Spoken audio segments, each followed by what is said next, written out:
हमारे सभी दर्शक बंधुओं को रविवार के इस पावन दिन की हार्दिक शुभकामनाएं। दर्शक बंधुओं, आज हम वो कथा है तेज के उदय की, आत्मबल की जागृति की और उस कृपा की जो साक्षात सूर्य देव अपने सच्चे भक्तों पर निस्सीम रूप से वर्षाते हैं। शास्त्रों में कहा गया है, जहां अन्य देव मनुष्य को संकट से उबारते हैं, वहीं सूर्य देव मनुष्य को अंदर से प्रकाशित करते हैं। रविवार व्रत केवल रोग नाश का व्रत नहीं, ये व्रत है जीवन को दिशा देने का। शास्त्र बताते हैं, जो व्यक्ति रविवार व्रत कथा श्रद्धा से सुनता है, उसके जीवन में आत्मविश्वास जागृत होता है। अपमान और उपेक्षा का अंधकार धीरे धीरे नष्ट होता है। पिता दोष और मान सम्मान से जुड़ी बाधाएं शांत होती हैं और मनुष्य अपने भीतर तेज को पहचानने लगता है। लेकिन दर्शक बंधुओं, सूर्य देव की कृपा तभी प्रकट होती है जब कथा पूर्ण श्रद्धा से सुनी जाए। इसलिए कथा को आगे बढ़ाने से पहले आपसे विनम्र निवेदन है, इस पावन कथा को प्रारंभ से अंत तक अवश्य सुने। यदि आप स्वयं को सूर्य देव का सच्चा भक्त मानते हैं तो इस पावन संदेश को अधिक से अधिक भक्तों तक अवश्य पहुंचाइए। वीडियो को लाइक करें और हमारे चैनल अंतर्ज्ञान को सब्सक्राइब करना न भूलें। साथ ही कमेंट में जय सूर्यदेव अवश्य लिखें, क्योंकि सूर्य नाम का स्मरण कथा के फल को और भी अधिक बल, तेज और जीवन स्पष्टता प्रदान करता है। दर्शक बंधुओं, ये कथा उस प्राचीन युग की है जब धर्म केवल ग्रंथों में नहीं, मनुष्य के व्यवहार में दिखाई देता था। एक प्राचीन नगर था अरुणावती, जहां प्रातःकाल सूर्य की प्रथम किरण राजपथ को स्पर्श करती थी। इसी नगर में निवास करती थी एक साधारण परंतु धैर्यशील स्त्री, सूर्यप्रभा। नाम के समान उसके जीवन में तेज नहीं था, पर सहनशीलता असीम थी। वो विद्वान कुल में जन्मी थी, पर विवाह के पश्चात संघर्ष उसका नित्य साथी बन गया। पति परिश्रमी था, पर भाग्य सदैव परीक्षा लेता था। नगर में लोग कहते, मेहनत तो है पर सूर्य कृपा नहीं। और ये वाक्य सूर्य प्रभा के हृदय में हर दिन एक नई चोट देता। फिर भी दर्शक बंधुओं, सूर्य प्रभा कभी शिकायत नहीं करती। हर रविवार वो सूर्य को अर्घ्य देती और मन ही मन प्रार्थना करती, हे आदित्य, यदि मेरी परीक्षा शेष है तो मुझे सहन करने की शक्ति देना। एक रविवार प्रातः नदी तट पर एक वृद्धा उससे मिली। वृद्धा की वाणी में अद्भुत शांति थी। उसने कहा, पुत्री, क्या तू रविवार व्रत कथा श्रद्धा से सुनती है? सूर्य प्रभा नतमस्तक हुई। वृद्धा बोली, स्मरण रख, व्रत बिना कथा अधूरा है और कथा बिना धैर्य निष्फल है। ये कहकर वृद्धा सूर्य किरणों में विलीन हो गई और यहीं से सूर्य प्रभा के जीवन में एक नई यात्रा प्रारंभ हुई। आगे आप जानेंगे सूर्य प्रभा की पहली कठिन परीक्षा, समाज द्वारा किया गया अपमान और सूर्य देव का वो सूक्ष्म संकेत जो जीवन की दिशा बदल देगा। शास्त्र कहते हैं, जब प्रश्न श्रद्धा से जुड़ जाता है तभी उत्तर दैवीय रूप में प्रकट होता है। अगला रविवार सूर्य प्रभा के लिए सामान्य नहीं था। प्रातः सूर्योदय से पूर्व ही उसकी नींद खुल गई। आकाश में हल्का अरुण छाया हुआ था। उसने स्नान किया, स्वच्छ वस्त्र धारण किए और पहली बार पूर्ण विधि से रविवार व्रत का संकल्प लिया। हाथ जोड़कर उसने कहा, हे सूर्यदेव, यदि मेरे जीवन में अंधकार मेरे ही कर्मों का फल है तो मुझे उसे समझने की बुद्धि दीजिए। दर्शक बंधुओं, यही वो क्षण होता है जब मनुष्य मांगना छोड़कर समझना चाहता है। पर कथा यहीं सरल नहीं होती। उसी दिन नगर में एक सभा हुई। सूर्य प्रभा के पति पर आरोप लगाया गया कि व्यापार में घाटा उसकी अयोग्यता के कारण है। सभा के बीच अपमान के तीखे शब्द बरसे। सूर्य प्रभा मौन खड़ी रही। आंखों में जल था पर वाणी में कोई शिकायत नहीं। शास्त्र कहते हैं, जब सूर्य परीक्षा लेते हैं तो अपमान को अग्नि बनाते हैं। उस रात सूर्य प्रभा मौन व्रत में बैठी रही। दीपक की लौ के सामने उसने रविवार व्रत कथा का श्रवण किया। कथा में कहा गया, जो सूर्यदेव की कथा संकट में सुनता है उसके भीतर पहले स्थिरता आती है, फल बाद में प्रकट होता है। ये शब्द उसके हृदय में गहरे उतर गए। उसी रात्रि सूर्य प्रभा ने एक स्वप्न देखा। उसने देखा वो घने अंधकार में खड़ी है। दूर एक तेजस्वी मंडल उदित हो रहा है। एक गंभीर स्वर गूंजा, तेज मांगने से नहीं, सहन करने से प्रकट होता है। सूर्य प्रभा घबराकर उठ बैठी। उसका हृदय अजीब शांति से भर गया था। अगले दिनों में परिस्थितियां और कठिन हो गई। घर में अन्न की कमी हो गई, पर हर रविवार सूर्य प्रभा अर्घ्य देना नहीं भूलती। लोग हंसते, खाली हाथ सूर्य पूजा से क्या होगा, पर वो जान चुकी थी सूर्यदेव भीतर के अंधकार को पहले जलाते हैं। एक रविवार नदी तट पर उसे फिर वही वृद्धा दिखाई दी। इस बार वृद्धा बोली, पुत्री, सूर्यदेव तेरे समीप हैं, पर अभी तेरी अंतिम परीक्षा शेष है। इतना कहकर वो प्रकाश में विलीन हो गई। दर्शक बंधुओं, यहीं से कथा और भी गंभीर मोड़ लेने वाली है। आगे आप जानेंगे सूर्य प्रभा की सबसे बड़ी परीक्षा क्या होगी, समाज का अंतिम निर्णय, और सूर्यदेव किस रूप में अपने भक्त के जीवन में प्रवेश करेंगे। दर्शक बंधुओं, शास्त्र कहते हैं सूर्यदेव जिसे ऊंचा उठाना चाहते हैं उसकी परीक्षा सार्वजनिक करते हैं। कुछ ही दिनों बाद अरुणावती नगर में भयानक संकट आ खड़ा हुआ। लगातार 3 दिनों तक सूर्यदेव मेघों के पीछे छिपे रहे। खेत सूखने लगे, जलस्तर घट गया, नगर में भय फैल गया। राजा ने घोषणा कराई, जो कोई सूर्यदेव को प्रसन्न कर सके उसे राज सम्मान दिया जाएगा।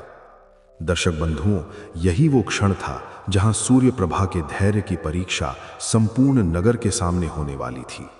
सभा में ब्राह्मण आए, तांत्रिक आए, मंत्रोच्चार हुए, पर आकाश मौन रहा। तभी किसी ने कहा, एक स्त्री है जो हर रविवार नियम से सूर्य को अर्घ्य देती है। लोग हंसे, एक साधारण स्त्री क्या करेगी? पर राजा ने आदेश दिया, उसे बुलाया जाए। सभा में सूर्य प्रभा आई। सरल वस्त्र, माथे पर कोई आभूषण नहीं। राजा ने पूछा, क्या तू सूर्यदेव को प्रसन्न कर सकती है? सूर्य प्रभा ने मस्तक झुकाया, महाराज, मैं कुछ कर नहीं सकती, मैं केवल श्रद्धा कर सकती हूं। शास्त्र कहते हैं यही वाक्य देवताओं को प्रिय होता है। रविवार का दिन था। सूर्य प्रभा नगर के सभी लोगों के साथ नदी तट पर गई। उसने दीप जलाया, तांबे के पात्र में जल लिया और मौन होकर अर्घ्य अर्पित किया। उसने कोई मंत्र उच्च स्वर में नहीं बोला, केवल मन में कहा, यदि मेरा व्रत सच्चा है तो यह तेज नगर के लिए हो। तभी आकाश में हलचल हुई, मेघ धीरे धीरे छटने लगे। सूर्य की एक किरण जल में पड़ी, जल स्वर्णिम हो उठा। लोग स्तब्ध रह गए। क्षण भर में सूर्य पूर्ण रूप से उदित हो गए। खेतों पर प्रकाश फैल गया। दर्शक बंधुओं, ये चमत्कार नहीं था, ये श्रद्धा का प्रत्यक्ष फल था। राजा सिंहासन से उठ खड़ा हुआ। उसने कहा, यह स्त्री हमारी राज्य की तेजस्विनी है। पर सूर्य प्रभा ने कुछ भी स्वीकार नहीं किया। उसने कहा, महाराज, यदि कुछ देना हो तो भूखों को अन्न दें। शास्त्र कहते हैं यहीं से भक्त देवताओं के समीप पहुंचता है। उसी रात सूर्य प्रभा को स्वप्न आया। इस बार तेज और भी प्रखर था। सूर्यदेव बोले, पुत्री, तूने अपना तेज स्वयं के लिए नहीं, दूसरों के लिए मांगा। अब तेरा जीवन परिवर्तित होगा। सूर्य प्रभा की आंखों से आंसू बह निकले। लेकिन दर्शक बंधु, कथा अभी पूर्ण नहीं हुई है, क्योंकि सूर्यदेव की कृपा के साथ एक बड़ा निर्णय आने वाला है। दर्शक बंधुओं, शास्त्र कहते हैं जब देवता कृपा प्रकट करते हैं तभी अंतिम परीक्षा आरंभ होती है। सूर्य निकलने के कुछ ही दिनों बाद नगर में एक नया संकट उभरा। राजा के प्रधानमंत्री ने एक आदेश जारी किया, अब सूर्यदेव के नाम पर विशेष कर लगाया जाएगा। गरीबों पर अत्याचार बढ़ने लगा। सूर्य प्रभा का हृदय व्याकुल हो उठा। उसने सोचा, यदि सूर्यदेव का तेज अन्याय का आधार बन जाए तो यह धर्म कैसे कहलाएगा। उसी रात सूर्य प्रभा के पति को राजकोष से जुड़ा कार्य सौंपा गया। प्रधानमंत्री ने गुप्त रूप से उसे रिश्वत देने का प्रस्ताव रखा। दर्शक बंधुओं, यही वो क्षण था जहां सूर्य प्रभा के व्रत का सच परखा जाना था। पति दुविधा में था, घर में फिर अभाव था, पर सूर्य प्रभा ने शांत स्वर में कहा, यदि सूर्य का तेज झूठ पर टिका होगा तो वो हमारे घर को भी जला देगा। पति ने रिश्वत ठुकरा दी। अगले दिन झूठा आरोप लगा। उसके पति को कारागार में डाल दिया गया। पूरा नगर फिर हंसने लगा। देखा सूर्य पूजा का फल। पर सूर्य प्रभा न डरी न टूटी। वो हर रविवार कारागार के बाहर अर्घ्य देती रही। शास्त्र कहते हैं, जब भक्त कठिन समय में भी व्रत नहीं छोड़ता तो देव स्वयं न्याय के पथ पर चल पड़ते हैं। एक रविवार कारागार के सामने अद्भुत घटना घटी। सूर्य की तीव्र किरण कारागार की दीवार पर पड़ी। दीवार पर उकेरा हुआ शिलालेख स्पष्ट हो गया, जिसमें मंत्री की भ्रष्टाचार की सत्य कहानी लिखी थी। लोग स्तब्ध। राजा ने तुरंत जांच का आदेश दिया। उसी रात सूर्य प्रभा को फिर स्वप्न आया। सूर्यदेव बोले, पुत्री, अब तेरी परीक्षा पूर्ण होने को है, पर अंतिम निर्णय मानव को स्वयं लेना होगा। सूर्य प्रभा समझ गई, अब न्याय का क्षण निकट है। आगे आप जानेंगे, क्या सूर्य प्रभा का पति मुक्त होगा, क्या अन्याय का अंत होगा, और रविवार व्रत का पूर्ण फल कैसे प्रकट होगा। शास्त्र कहते हैं, जब भक्त कठिनतम परिस्थिति में भी श्रद्धा, सत्य और संयम का मार्ग नहीं छोड़ता तो देवता मानव माध्यम से न्याय प्रकट करते हैं। अगले ही दिन राजा के आदेश से दरबार में विशेष सभा बुलाई गई।